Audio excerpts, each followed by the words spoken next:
नई बहू का पहला दिन। सुमन अपने 3 बेटे, 1 बेटी, 2 बहू और पति के साथ रहा करती थी।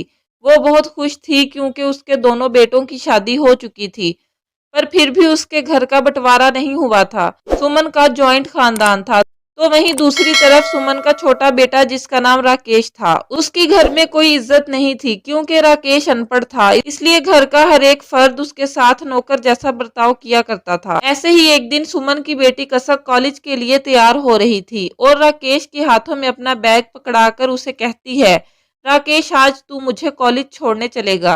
तो बड़ा भाई बोला, कसक तू जानती है ना कि राकेश हमेशा मेरे साथ ऑफिस जाता है, अगर वो तुम्हें छोड़ने जाएगा तो मेरी गाड़ी कौन ड्राइव करेगा। और फिर नेहा कहने लगी कि तुम दोनों बहन भाई बस सुबह शाम चूहे बिल्ली की तरह लड़ते रहते हो, आज राकेश किसी का कोई काम नहीं करेगा। और राकेश से कहने लगी कि आज राशन खत्म हो गया है, तुम मेरे साथ बाजार राशन लेने चलोगे।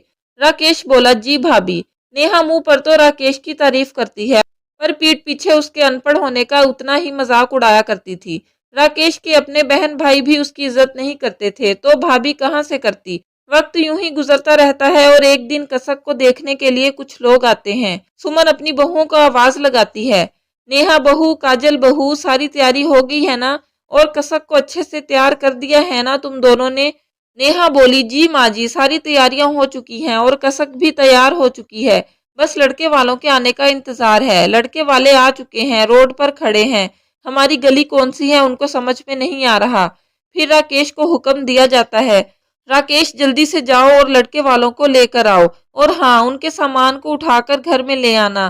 पता चला मेहमान खुद सामान उठाकर ला रहे हैं, कोई लापरवाही नहीं होनी चाहिए। राकेश कहने लगा, जी भैया, मैं सब समझ गया, मैं अभी जाता हूँ। और भाभी कहने लगी, देवर जी आकर घर में मत बैठ जाना, पता चला मुफ्त का खाना खा लिया, घर में और भी बहुत सारे काम हैं, हमारे साथ पहले वो काम करवा लेना, ठीक है। अब जल्दी जाओ और जल्दी से आओ। राकेश अब जल्दी से लड़के वालों को लेने जाता है। कुछ ही देर में मेहमान घर पर आ जाते हैं और बेचारे राकेश को घर पर आकर आराम नहीं करने देते, वो तो घर के कामों में लगा रहता है।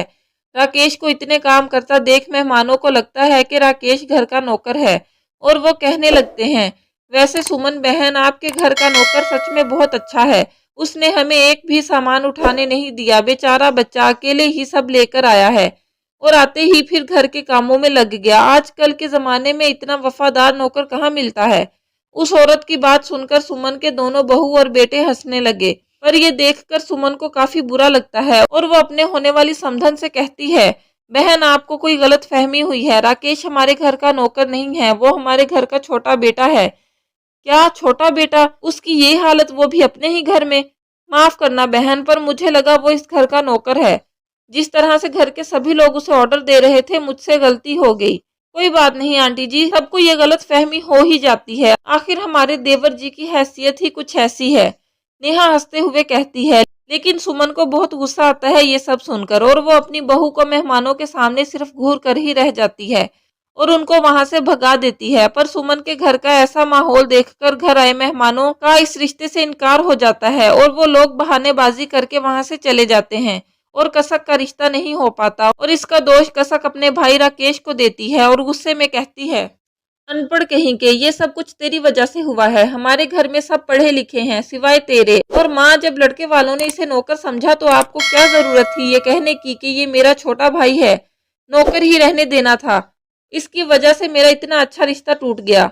और सुमन की बहू भी कसक का साथ देते हुए कहती है, माँ जी, कसक बिल्कुल ठीक कह रही है, एक तो आपका ये नालायक बेटा अनपढ़, ऊपर से इसकी हरकतें नौकरों जैसी। अरे आज के दिन तो ये ढंग के कपड़े पहन सकता था ना। सुमन के बच्चे अपने ही छोटे भाई को बुरा भला कह रहे थे और सुमन चुपचाप खड़ी होकर सुन रही, वो चाहकर भी किसी को कुछ नहीं बोलती। और वहाँ राकेश भी अपना दर्द किसी के सामने ना कह सकता था, वो किचन में जाकर छुप छुप कर रोता है और किचन में ही जमीन पर सो जाता, क्योंकि कपड़ों की तरह घर वालों ने राकेश को कमरा भी ना दिया था।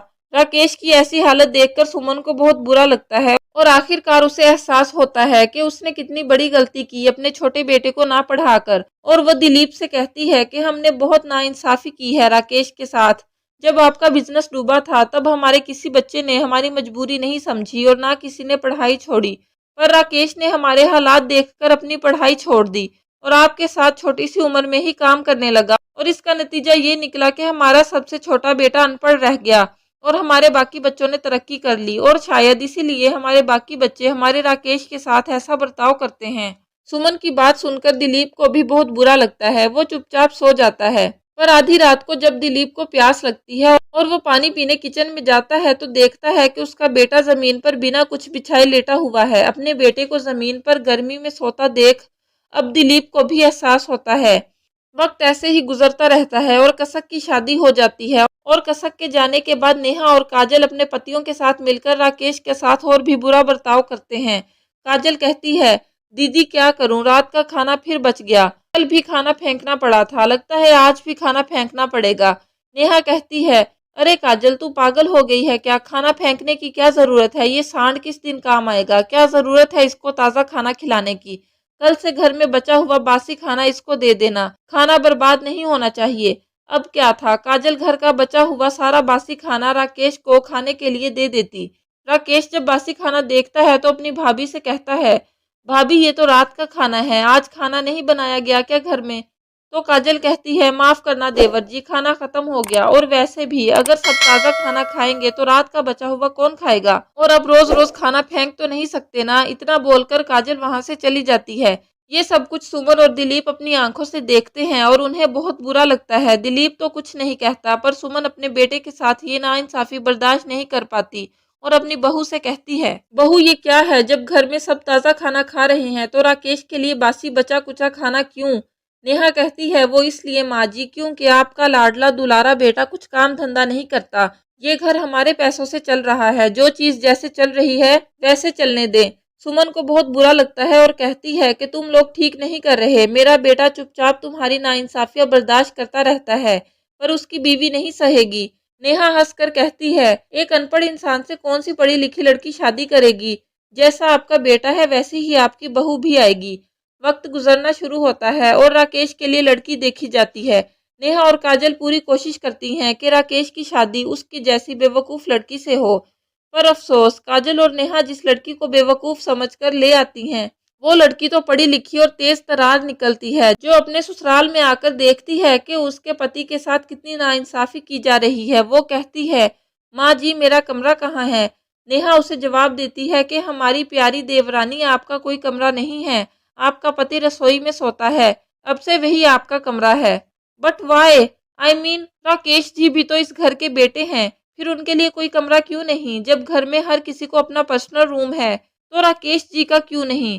काजल कहती है कि हमारे देवर को कभी रूम की जरूरत ही नहीं पड़ी, और अभी तुम इस घर में नई नई आई हो, इसलिए ज्यादा सवाल जवाब मत करना, वक्त के साथ सब समझ में आ जाएगा। काजल और नेहा अंजलि को अकड़ दिखाकर चली जाती हैं।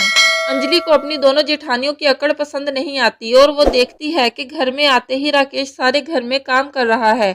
उसे नौकर की तरह काम करता देखकर अंजलि को जरा भी अच्छा नहीं लगता। वो पूछती है, राकेश जी ये सब कुछ आप क्यों कर रहे हैं। मैं, भाभी, माँ जी, हम सब हैं ना, हम सब कर लेंगे, आप छोड़े, मैं कर लेती हूँ सारे काम।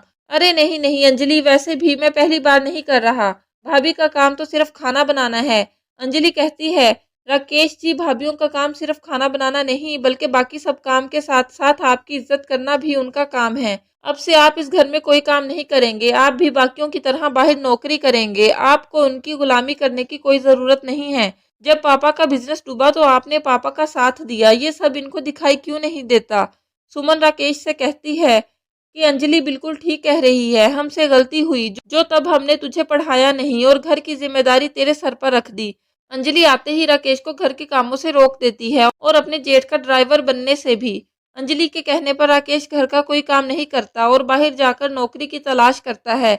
ये सब देखकर नेहा और काजल को बहुत गुस्सा आता है और वो अंजलि से लड़ने लगती हैं। तुम आखिर खुद को समझती क्या हो, हाँ? भूलो मत तुम गांव की देहाती जिसे हम इस शहर में लेकर आए।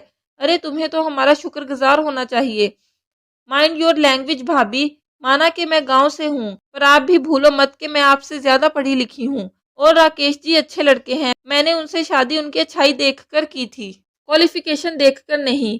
वो अब बाहर जाकर काम करेंगे, घर के काम नहीं। एक बात और, अब आपके दिन खत्म हुए।